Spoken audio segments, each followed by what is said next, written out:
వారి చూపులో ఉన్న చూపుకి అర్థమైందా అండి? నాకు అర్థం అవ్వలేదండి. సార్ మీరు మైక్ తీసుకోవాలి సార్. ఎందుకు మైక్ అంతా లేదు అంకుల్, నాకు ఎక్కాల్సిన చాలా ఉంది లైఫ్లో. చెప్పాలి మోహన్ బాబు గారు, పెదరాయుడు తీర్పు చెప్పాలి. మంచు మనోజ్ గారు ఏమి చేయాలి? దాసరి గారు కదా అంకుల్, ఏలేదు యాంకిల్ స్ప్రెయిన్ అయింది అంకుల్, లేకపోతే ఇది ఈజీ అని చెప్పి. నేను ఏం ఎక్కమందా అమ్మాయి? నిచ్చెనా.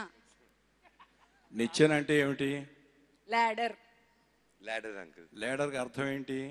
లైఫ్లో పైకి రావాలని అంకుల్. అవును అంకుల్, అదే చెప్పింది. Thank you uncle. నేను ఈ నిచ్చెన ఎక్కమని చెప్పలా. Thank you uncle.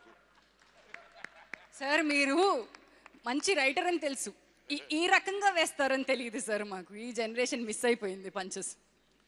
అందుకే ఇన్ని తరాలు వచ్చినా 40 సంవత్సరాలు అయినా నాటి జీవితం ఆయన 40 అయితే ఆయన 45, 80, 48 ఆయనే పరమపద సోపానంలో నిచ్చెన పడ్డట్టు సంతోషించేసావు బాబు, ఎక్కకుండా మిస్ అయిపోతున్నందుకు. సార్ ఇంతకీ పర్మిషన్ ఇచ్చారా మీరు లేదా?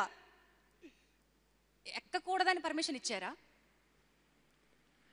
గెస్టులను ఎక్కించడం ధర్మం కాదులే, వాడు ఎక్కితే నేను ఎక్కాల్సి వస్తుంది. అయితే పరుచూరి గోపాలకృష్ణ గారు ఏంటో అతను ఈ సినిమాతో సంబంధం ఉంది, ఎందుకంటే హీరోతో సంబంధం ఉంది అతనికి. సరే నేను ఆయన మా uncle. A relationship between Manoj and uncle should be like fish and water. Will never be like fish and fishermen. All right, you are very happy, your uncle is very happy.